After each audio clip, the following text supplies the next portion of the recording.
Apocalipse 2, de 8 a 11. Diz a palavra do Senhor. Ao anjo da igreja em Esmirna escreve: essas coisas diz o primeiro e o último, que esteve morto e tornou a viver. Conheço a tua tribulação, a tua pobreza, mas tu és rico, e a blasfêmia dos que a si mesmos se declaram judeus e não são, sendo antes sinagoga de Satanás. Não temas as coisas que tens de sofrer. Eis que o diabo está para lançar em prisão alguns dentre vós, para ser dispostos à prova, e tereis tribulação de 10 dias. Sê fiel até a morte, e dar-te-ei a coroa da vida. Quem tem ouvidos, ouça o que o Espírito diz às igrejas. O vencedor de nenhum modo sofrerá dano na segunda morte. Vamos orar, queridos, mais uma vez? Querido Deus, obrigado, Pai. Que alegria nós temos de juntos, reunidos, Deus, em Teu nome, estarmos aqui na Tua casa, bendizendo o Teu nome, cantando louvores, Deus, a Ti, confessando pecados. Ó Deus, obrigado, Pai, pela oportunidade de trazer dízimos, ofertas ao Teu nome.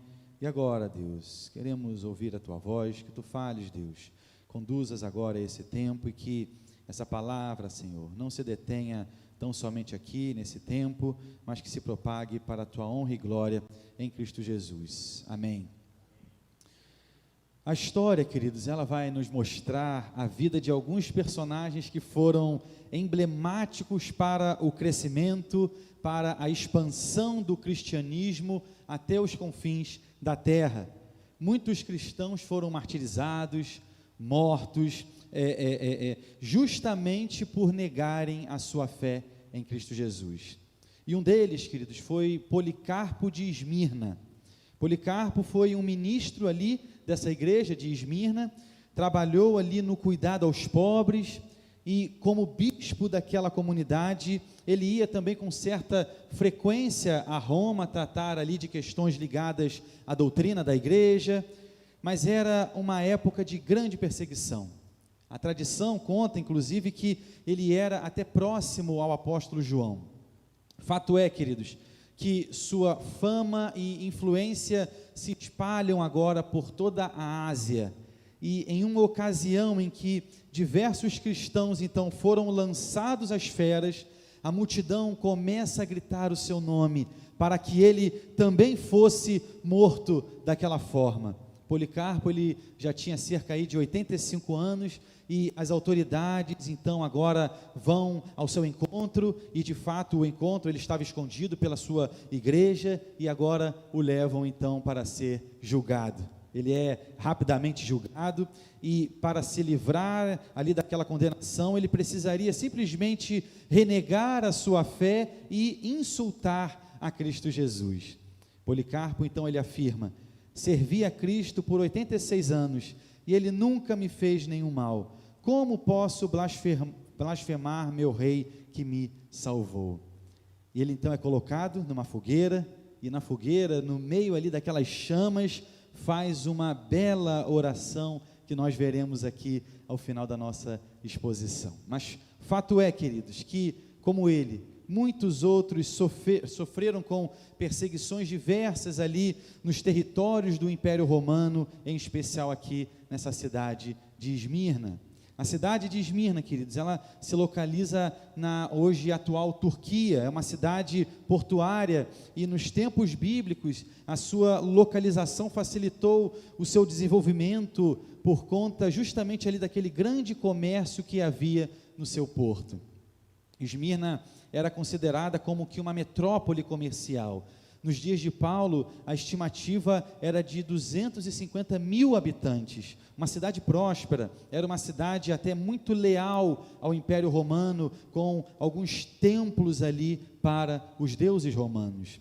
Até mesmo o imperador Tibério tinha um templo seu. Era uma prática, na verdade, queridos, nessa época, o chamado culto ao imperador. Esmirna, então, era uma cidade também dedicada a esse tipo de adoração. William Barclay, ele afirma que os romanos apresentavam o imperador como encarnação da deusa Roma, surgindo assim o culto ao imperador. Os escritores, queridos, da época exaltavam Esmirna como a cidade com os mais belos edifícios, mais belos templos, e além disso, as belezas naturais de Esmirna contribuíram para ela ser também considerada uma das mais belas cidades do seu tempo. Havia pequenos bosques de árvores. Essas árvores produziam uma resina, uma espécie de goma aromática de cor marrom ou até mesmo avermelhada, chamada de mirra. Daí então o nome Esmirna, que é a palavra grega para mirra, uma especiaria muito preciosa, principalmente ali nos tempos de Jesus. E havia, queridos, em Esmirna uma considerável população de judeus que acabava agora por perseguir os cristãos. Perseguiam e incentivavam também outros a perseguirem, sendo então agora aqui, pelo nosso texto, chamados de sinagoga de Satanás. Enquanto os membros da igreja de Esmirna eram pobres, os judeus, eles eram ricos. Não temos ali como precisar a data correta da fundação dessa igreja, mas haviam cidadãos ali da província da Ásia, na festa de Pentecoste, quando o Espírito então ele é derramado, e alguns deles podem, portanto, ter voltado, levando ali o Evangelho para aquela cidade. Atos 2:9 nos diz assim: somos partos, medos, elamitas e os naturais da Mesopotâmia, Judeia, Capadócia, Ponto e Ásia. E em Atos 19 também observamos a missão do apóstolo Paulo, então, na região da Ásia, e alguns afirmam também que ele pode ter plantado a igreja de Esmirna nessa ocasião. Fato é, queridos, que agora, aqui em Apocalipse, temos Jesus se comunicando com essa igreja. Essa igreja não recebe nenhuma reprimenda de Jesus, nenhuma censura, nenhum tipo de advertência por pecados praticados.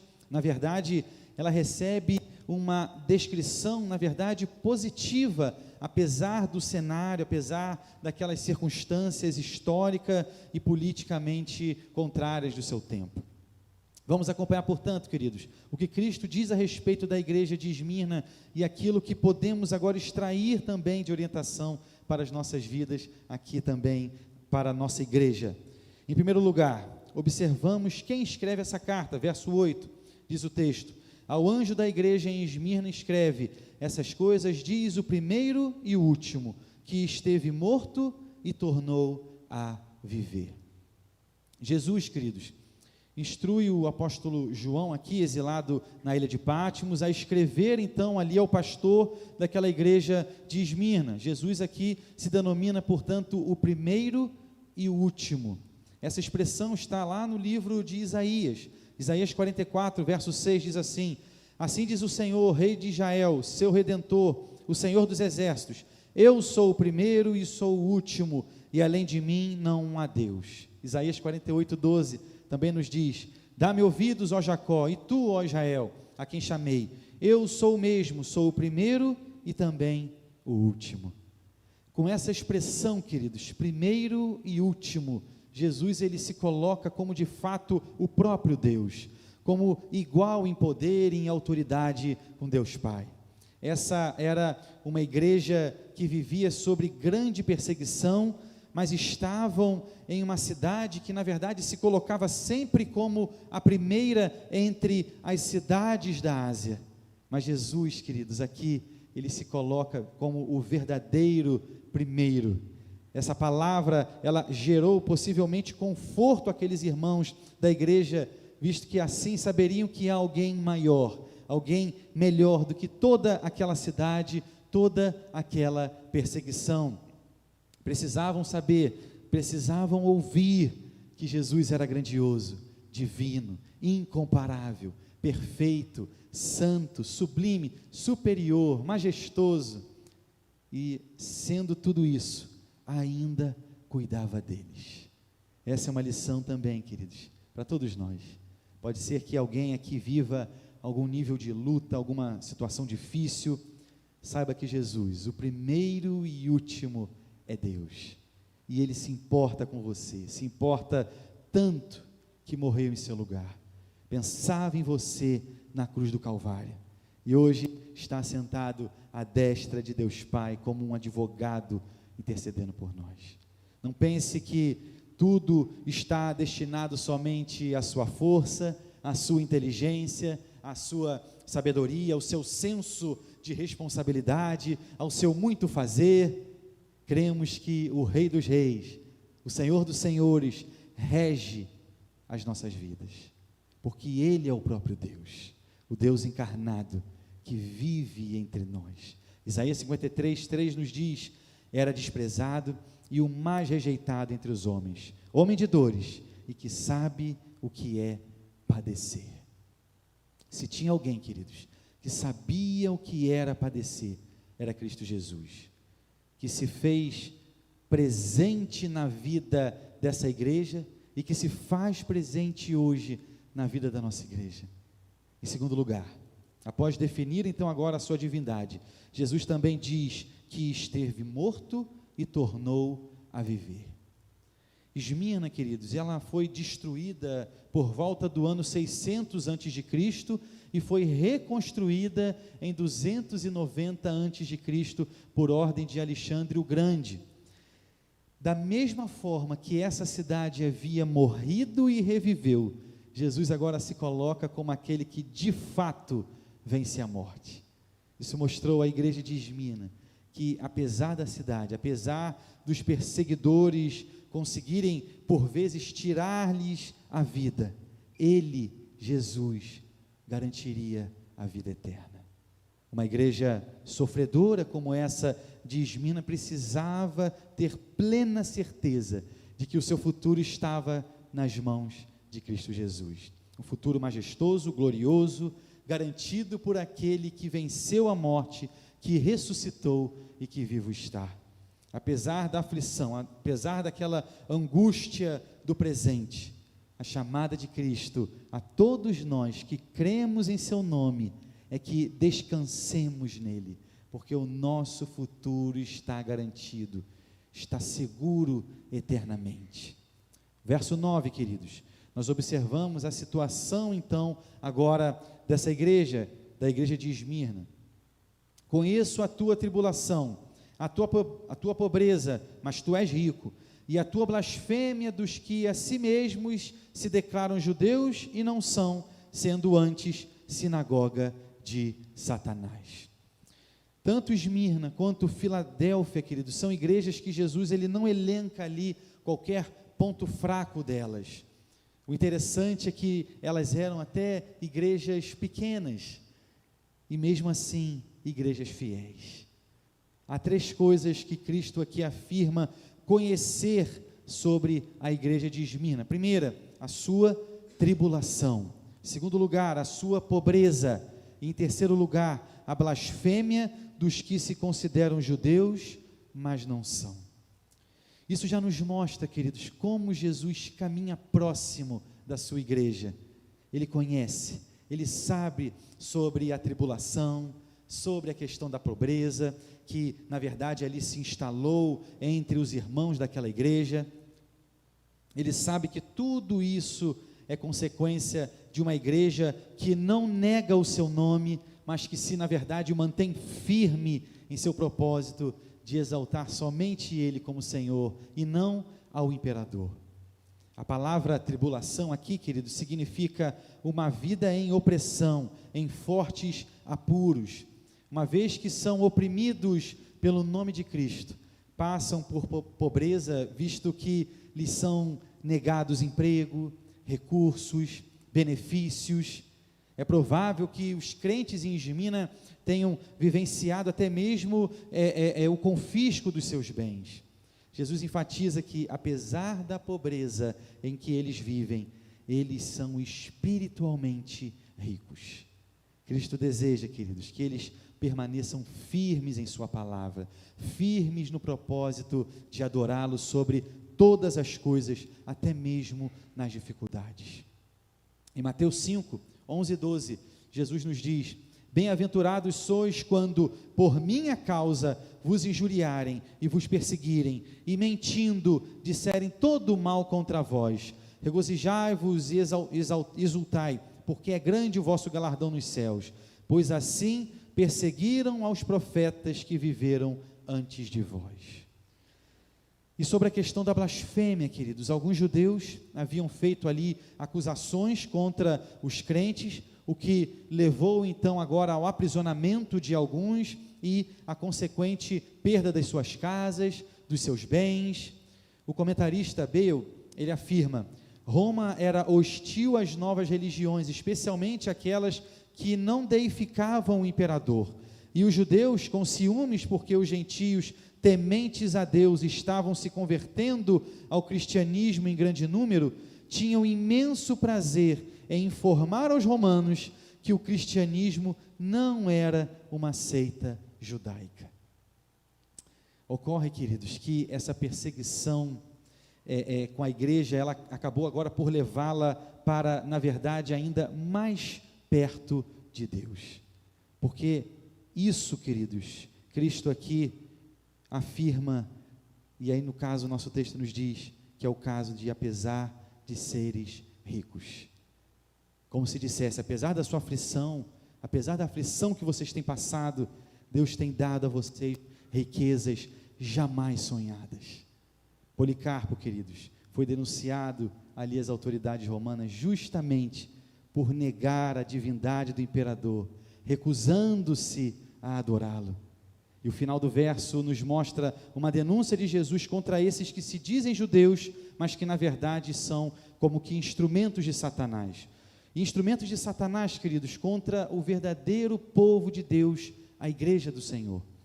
Quando os judeus eles passaram a acusar os cristãos de não adorarem a César e sim a Cristo, as perseguições elas ficaram então ainda mais fortes.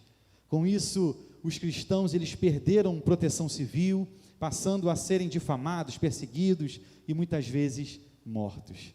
Por isso que os judeus que entregavam os cristãos são chamados então aqui por Jesus de sinagoga de Satanás.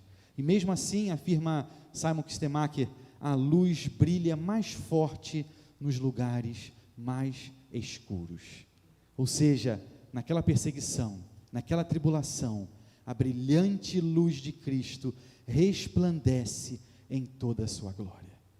Isso, queridos, para nós, deve nos servir também como lição. Quantos de nós, queridos, veem a tribulação, até mesmo a perseguição, de forma negativa, como se Deus estivesse nos penalizando, nos punindo, quando na verdade, ao olharmos para os nossos irmãos dessa igreja de Esmirna, percebemos que era justamente por causa do nome de Cristo que vinha, portanto, essa perseguição. Justamente por remarem contra a maré do mundo, por se manterem ali, firmes na palavra, firmes no propósito de adorar somente a Cristo, é que foram perseguidos. Nosso papel, queridos, como igreja de Cristo, é caminhar com o nosso Salvador lado a lado, nas lutas, nas dificuldades, nos problemas, orando, buscando e nos mantendo firmes e seguros na rocha que é Cristo Jesus. Terceiro lugar, verso 10, queridos, nós observamos aqui pelo menos 2 conselhos que Cristo dá a essa igreja. Diz o texto: não temas as coisas que tens de sofrer, eis que o diabo está para lançar em prisão alguns dentre vós, para ser dispostos à prova, e tereis tribulação de 10 dias, sê fiel até a morte, e dar-te-ei a coroa da vida. O primeiro conselho dado por Jesus a essa igreja é para que não temam. É como se dissesse, não tenham medo de ninguém. E esse, na verdade, queridos, é um tema até recorrente nas Escrituras. Deus nos chama a não termos medo, mesmo diante das tribulações, dos sofrimentos, das angústias. Salmo 46, 1 e 2 nos diz: Deus é o nosso refúgio e fortaleza, socorro bem presente nas tribulações, portanto, não temeremos. E o verso 10 nos diz: não temas as coisas que tens de sofrer. Ele sabe, queridos, tudo aquilo que ainda iam passar. Por isso, não temam, não se apavorem, não tenham medo. Mesmo que o destino daquela igreja não fosse um destino agradável, Jesus lhes assegurava que estaria com eles. Não vemos, queridos, em lugar algum das Escrituras, a promessa de que a vida será mais fácil a partir do momento que seguirmos a Cristo. Pelo contrário, seremos por vezes perseguidos, desafiados, mas temos sim promessas como essa, de que apesar do sofrimento, Jesus se faz presente conosco, nos abençoando, nos confortando, nos ajudando a passarmos por tudo isso. O segundo conselho de Cristo é para que essa igreja agora se mantenha firme. Sê fiel até a morte e dar-te-ei a coroa da vida. Perseverança fiel. Aconteça o que acontecer, a chamada de Cristo é para que aquela igreja não pare no meio do caminho, como um corredor que, mesmo com dores, com desgaste, cansado, sabe que precisa cruzar aquela linha de chegada e receber a premiação. Assim também somos nós. Mesmo em meio às nossas lutas, perseguições, dificuldades, nossa chamada é para prosseguirmos fiéis até a morte. Essa expressão aqui, coroa da vida, pode ser traduzida também como plenitude da vida. Stemacher, ele afirma que a coroa é como um emblema da suprema alegria e felicidade e da glória da imortalidade. Se os santos de Esmirna tiverem que pagar com a própria vida seu testemunho de Jesus, eles receberão vida imperecível na glória eterna. Para nós, queridos, crentes em Cristo Jesus, a morte não é o fim. Mesmo que Satanás tenha algum poder de até mesmo matar os cristãos, Cristo Jesus tem todo o poder, todo o domínio sobre a vida eterna. E a coroa será dada para aqueles que se mantiverem firmes no propósito de honrar o nome de Cristo até o fim. E Jesus conclui, queridos, e com ele também nós concluiremos no verso 11. Quem tem ouvidos, ouça o que o Espírito diz às igrejas. O vencedor, de nenhum modo, sofrerá dano da segunda morte. Essa chamada de Cristo para ouvir essa mensagem é também um desafio a todo aquele que está disposto a obedecê-lo. Apesar das lutas, das perseguições que eles sofriam, esses cristãos, eles são, na verdade, vencedores, e não sofrerão dano algum na segunda morte, porque não temeram as circunstâncias, mas se mantiveram firmes até a morte. E quanto a nós, queridos, como nós temos vivido em meio às perseguições? As perseguições, elas podem ocorrer de formas diferentes. Existe aquela perseguição explícita de alguém que é perseguido por questões políticas ou mesmo religiosos, como viviam aqui esses irmãos de Esmirna, mas há também uma outra perseguição, que é aquela que nós podemos ter, quem sabe, no nosso ambiente de trabalho, em nossa família, que por vezes não é exatamente assim tão clara, mas que ocorre. O grande perigo é quando o crente começa a fazer concessões para evitar qualquer tipo de perseguição.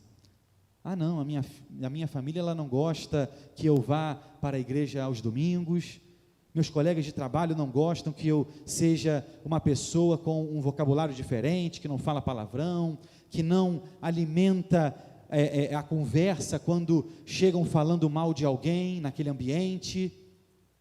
E quem sabe, você começa a fazer concessões para aí se incluir, para se sentir parte, para não ficar mal. Muito cuidado. Ser cristão é justamente, como falamos, esse movimento contracultural. Como aprendemos, precisamos descansar o nosso futuro em Jesus. Não precisamos temer as circunstâncias. Precisamos nos manter firmes na nossa fé em Cristo Jesus.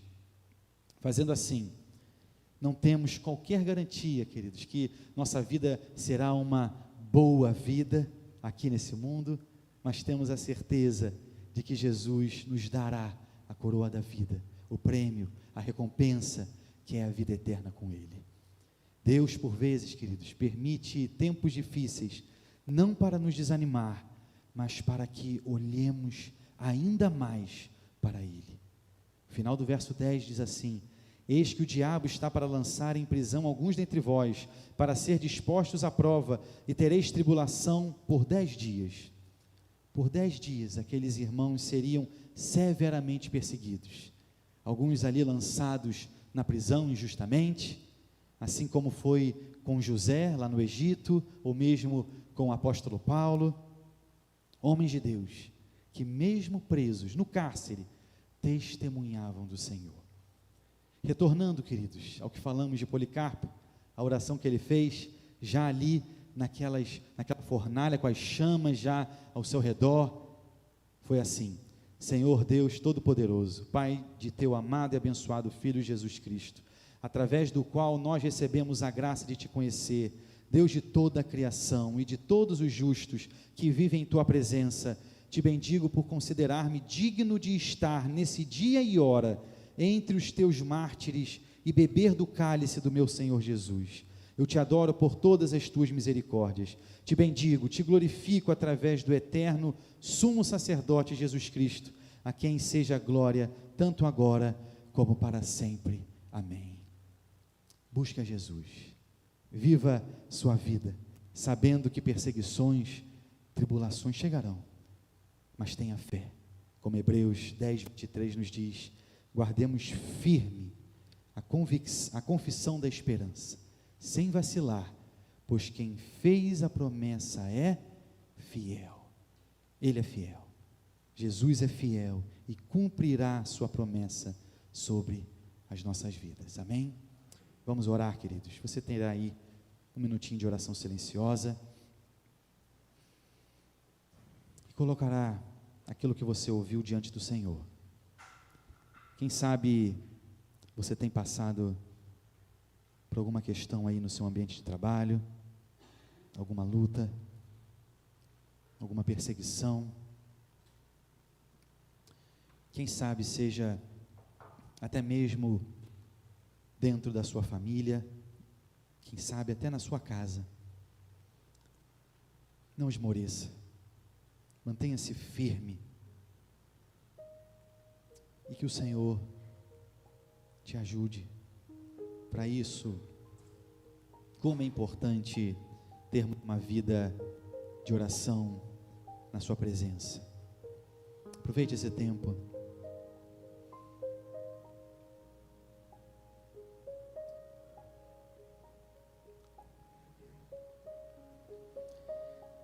Querido Deus, como igreja tua aqui nesse lugar, te louvamos, Pai, porque livremente podemos te cultuar. Há mais de 55 anos essa igreja aqui, nesse mesmo endereço, louva o teu nome. Isso para nós é motivo de muita alegria. Mas, Senhor, sabemos bem que a igreja não é exatamente essas 4 paredes que nos cercam, mas somos nós. E como por vezes, Deus, como igreja tua, a tribulação nos chega, lutas, questões, Deus,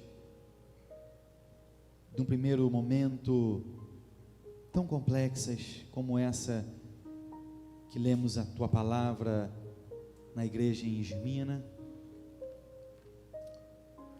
Mas obrigado porque o Senhor caminha junto do teu povo, que o Senhor é esse Deus que nos ouve, nos acolhe, nos agasalha. Tu és esse Deus, Pai, tão presente, tão amoroso, tão terno, tão carinhoso, e que nos mostra, Deus, na tua palavra, exemplos de pessoas que morreram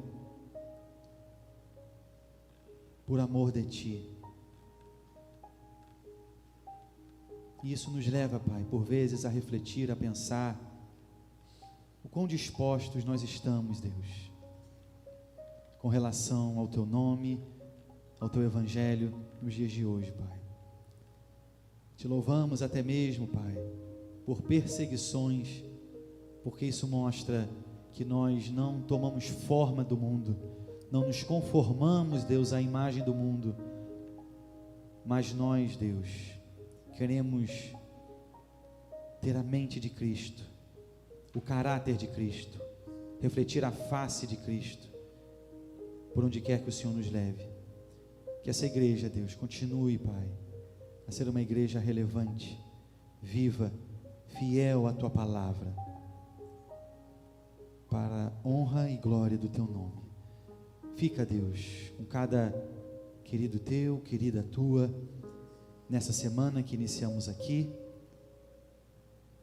Ser com cada lar, com cada família, em Cristo Jesus, nosso Senhor, que nós choramos. Amém.